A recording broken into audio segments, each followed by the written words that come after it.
Hey everyone, it is Tanya. Welcome back to the channel, or welcome if you are new here. Today I'm back with another speed build, and we are creating a cottage in the world of Henford on Bagley. I feel like it's just been a little while since I have built in this area, so I thought it'd be fun to create a small family cottage, and I was kind of imagining that this was a home for some grandparents that are raising their grandkids. So it is a 3-bedroom cottage that has a space for the grandparents, and then 2 separate bedrooms, one for a kid and one for a teen, and I'm really proud of how this one came out. I really hope you will like it as well. If you do and you'd like to download it, it is available right now on the Sims 4 gallery. You can find it under my EA ID, which is Gryphi, Gryphi, and you'll be able to find that information in the description down below as well. So just working on the roofing now. One thing that's very common in these sorts of homes, which you're going to see all over this world and in the real world as well, is that the roof line actually comes down further. Basically, it comes down so it is like halfway down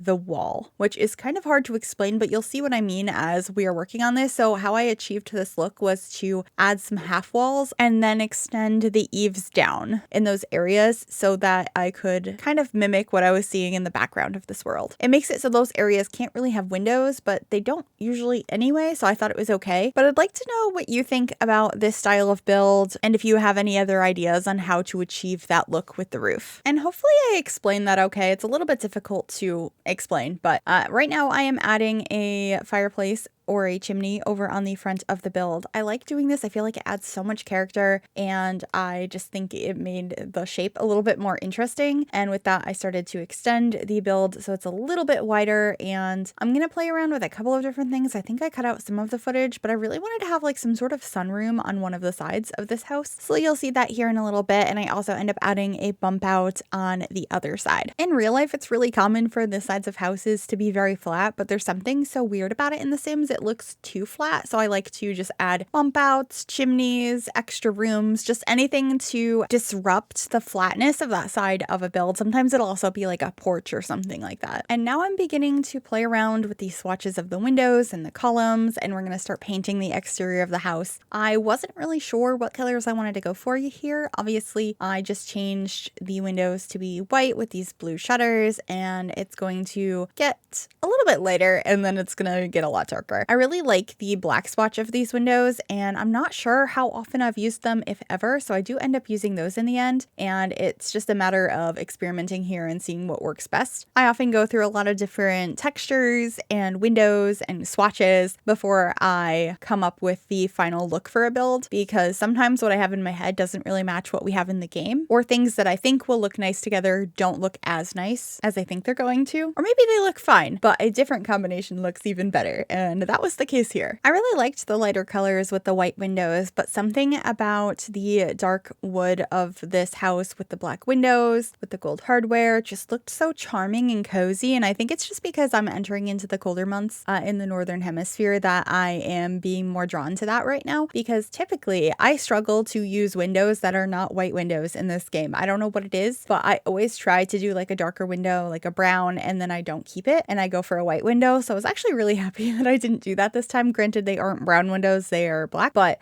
I still was pretty happy about that. And I got to use these new greenhouse windows I haven't used that much yet that are from Life and Death. I thought they were gorgeous over here. This ends up being a really cute room that you'll see a little bit later. And then I'm just moving where this little bump out on this side is. I thought I was going to have it be 4 wide, but I do go back to it just being a 2 wide bump out, and it ends up just being like a window seat. I end up having a platform in there that is just a place to put some extra decor, and I think that worked out quite nicely. But yeah, right now I am just adding some half walls to the front porch, and then starting to work on some of the landscaping using a lot of show live edit objects from Cottage Living. Of course, we are in the world of Henford on Bagley, so that makes sense, but it's also my favorite debug landscaping that we have in the game, so I tend to use it no matter what world we're in. It's just so beautiful. The flowers and the bushes, the little like tufts of grass, I think they are so pretty. And then I am also drawing out a pathway here to the like front of the lot. And then we are starting to work on the floor plan. It came together actually pretty quickly. It took me a little while to figure out where to place the stairs, but I cut that out. But the actual floor plan, it just was very obvious. As soon as I got upstairs, I was like, cool, 3 bedrooms and a bathroom, perfect. And then this back area was obviously going to be another bathroom. And then I'm splitting it off from there. When you walk in, you're sort of in like an entry room, and then there's going to be a kitchen in the back and a dining room. And I thought about making like a faux open door here with a spandrel. And I do end up having a faux open door here, but I do it in a different way because I didn't really want to use these full wall height doors. So I end up having an archway there instead and a, I believe, base game door coming off of that. So you'll see me do that here momentarily. But right now I'm just kind of placing some furniture items down to sort of brainstorm what each area is going to be. And then we are going to block off this little area here and turn it into that window area I had mentioned. And then of course getting some doors in as well and picking out some flooring and our railing and fencing for the staircase. I ended up using the flooring from Cottage Living for this build. I just thought it matched the best. Obviously, you don't have to use that flooring when you're building in this world. I just really liked the look of it. I love the knots in the wood. I think it's really beautiful. So just placing that down now. And then this is the door that I had mentioned before. I just thought that that looked a little bit nicer. And now we are going to put a bunch of different wallpapers in this house. I end up using mostly the same one throughout, but a couple of the rooms have different ones. And I tried to add some colorful options in the kids' rooms, which we will get to. I also decided to have a door into the kitchen instead of an archway, as that is a lot more common in these houses. So that was the idea there. And we are just picking out our upper head cabinets in the kitchen now, of course, using the set from Cottage Living in this beautiful deep brown color.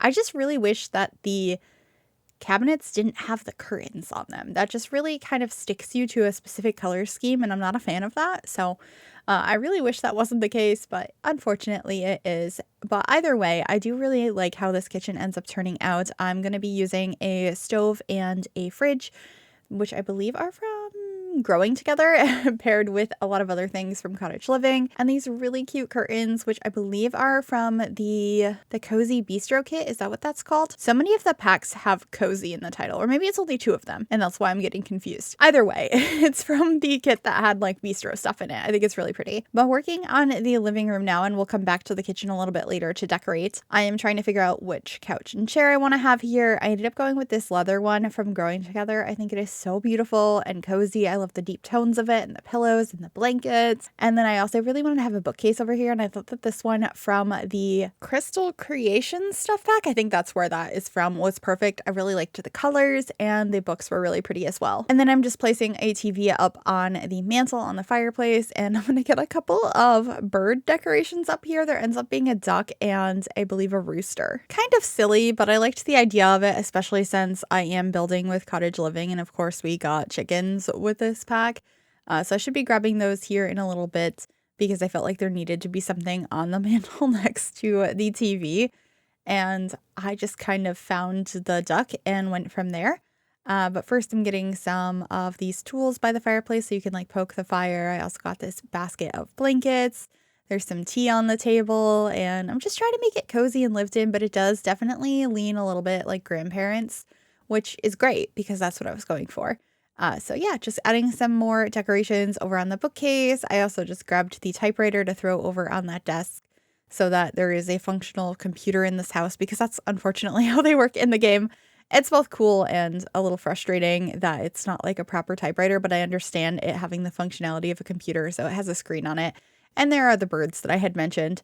But yeah, just moving around some of these decorations here, and then I should be getting a couple of things in that window that I have the platform in. Oh, and I fully decorated this corner over by the desk. I'm going to be getting a couple of paintings. There's going to be some shelves over here. I think it ends up being so cute in the end. Having a dedicated corner to the living room that's for the computer, I thought was so cute and so grandparent. It's pretty realistic to like how I grew up too at my grandma's house. Hers was actually dedicated like computer desk in the dining room, but it was like this one little corner tucked by the staircase, and she had her gateway PC there and dial-up internet. So I was kind of trying to channel those vibes, but I also thought it was important to have a computer in this house, especially since there are some kids here, and I feel like as they grow up, they're probably going to need the computer for all kinds of things. Plus, it's just important for gameplay. Can pay bills and order groceries and do so many different things on there. So it's just a nice thing to include. So just finishing decorating these shelves now. I have a couple of different boxes and books and little figures up there. So there is a little bunny And then I grabbed a cork board. I like to include that by desks for some reason. It just feels realistic. Maybe not so much in real life to collect postcards on, but a place to tack up little notes, to-do lists, like keepsakes and things like that. I just think it's nice. So I added a bunch of postcards up here, and there's also some glasses on the desk. I could imagine Grandma just sitting down and being like, I need to get my reading glasses on before I go on the computer. So that was the idea. And then I'm just getting a couple of plants and pillows in the window and a portrait over here. I am assuming whether it's their wedding, probably not because it's very old, or just, you know, a beautiful photo they found somewhere. So I have that here and a radio. And then we're back in the kitchen to decorate the countertops. I have a picnic basket out here because I thought it was such a cute idea that maybe these grandparents like to go have little date nights at the park with a picnic. I love the idea of that. I also, of course, got some aprons in here and a trash can and a little rug in the middle of the room. And then we are moving into our sunroom, which also acts as the dining room. It's not very formal. It ends up just having a small table with 4 chairs and a couple of plants over in the corner. But first I'm adding some curtains around the space so that way they have the option of having it a little bit darker in here. But I imagine you probably usually want all of the light. But I just thought it was a good idea. So just grabbing a couple of functional planters and one decorative one and a place to store some like coffee items. And that's pretty much it for this room other than a candle. And then for our entryway, I just wanted to make sure there was some sort of console table over here. Of course, a mirror to take a peek at yourself before you walk out, and all of your basic entryway clutter you would expect in a Sims home. Although I feel like in real life, my entryway is just kind of a mess. It's never like structured like this. Then again, I don't have a proper entryway because I live in a small apartment, but I like to make them look nice in The Sims. It's always a kind of a fun spot to add some clutter to. And I have some items I always add, like a coat rack and an umbrella rack. Speaking of which, I don't have an umbrella rack and I've been really wanting one for a long time. And they are weirdly expensive. It's just like a little basket and it's like $60. And my grandmother has been bugging me for months about what I want for Christmas. So I eventually was like, I'd like an umbrella rack, please. So I'll keep you posted after the holiday if I finally have an umbrella rack. So I have a place to put the umbrellas because it does rain quite a bit in New England. So it'd be very nice to have a spot to keep them. But that is an item that I always add in my entryways in The Sims. It's just such a useful, functional item, but it's also just a cute decoration. Onto the downstairs bathroom now. This one is a full bathroom with a shower tub combo, as is the one upstairs. I could have just made this a half bath, but I figure why not have more than one spot your Sims can shower or bathe, since there are 4 Sims living in this household. So just getting all of the fixtures in here, and the upstairs one is pretty much the same. It's just a slightly different layout. You can see it's finished now as we're moving upstairs. I just didn't record that because it's the same. It would have been kind of repetitive. It's a pretty small house, so there wasn't a lot of room to have exciting bathrooms. And I just extended the size of the primary here so that it was just a little bit bigger. And I thought that that was fine to make the hallway a little bit smaller. I do have the bed pushed up against the wall, but it should be functional. I know on and off it changes in the game based on if it's bugged or not, if your Sims can scooch over and have 2 Sims still sleeping in this bed. If that is an issue, you could just rearrange a couple pieces in here, and there is definitely space in this room for it to not be shoved against the wall. I just thought it looked nicer that way, but this is the primary for the grandparents. I kept it pretty simple and matching the style of the rest of the house, and I think it came out pretty cute. And then we're moving on to our teenager's room. I imagine this was a Sim that is very into video games. So I have some video game posters in here. It's very like blue and red. Obviously, I still have some more traditional wallpapers that match the style of the house. But I thought maybe the color is more tailored to the Sim in here. So I had fun with that. And then I'm trying to figure out which curtains to put. I end up just using the same ones that are in the rest of the house. So you'll see me grabbing those now. Or like the same style. They're a different pattern. And then I am decorating the bedside table. We have a bunch of school supplies as well as a little figurine over here. I also grabbed the mirror from, I believe that's from Discover University. I think it's really cute, and I just raised that up on the wall because it sits on the floor, which I imagine it's supposed to be kind of like a leaning mirror on the floor, like you might have in school if you're going to sit on the floor and do your makeup or get ready for the day there. But I do sometimes like to raise it up. I also got a fun poster on the wall over here, and of course a TV to play video games on with a bunch of random clutter up here as well. I feel like that's pretty realistic for teens and kids to just have a bunch of stuff. So that is what I'm doing here. Just getting a football over there as well, I imagine, even though this sim is probably not a sports person, like they're probably not on any of the sports teams. It's just fun to throw around a ball from time to time. So that was the idea there. And then I just got a couple more posters. And then we're moving on into the kids' room, which I'm playing around with the colors of the bed and the wallpaper in here. I'm pretty sure I changed it a few different times. Yeah, I decided to bring in the leaf wallpaper. I thought it was really pretty. And it ends up being a like yellow, greenish, bluish, pink room. You'll see what I mean. I feel like there's a lot more colors in here than I was originally anticipating, but I really like that. And I think the rug here from Laundry Day fit perfectly. This sim really likes plants, so that was the main concept behind this room. I'm imagining, once again, this is an older kid. Most of the time when I build kids' rooms, it's more of a tween, like gonna soon be a teenager. So that was the idea behind this, and they're just really into plants. They're into like botany, all of that sort of idea. I actually took a really fun botany class in high school. It was an interesting time. Anyway, that is pretty much it for this build. I really hope you enjoyed this one. If you did, make sure you give this video a big thumbs up. You can also subscribe to the channel if you'd like to see more, and click that bell to be notified when I upload. And a massive thank you to my YouTube members for all of your support. If you'd like to become a member yourself, you can click the join button below the video or the link in the description. Enjoy the screenshots, and I'll see y'all soon. Bye, everyone.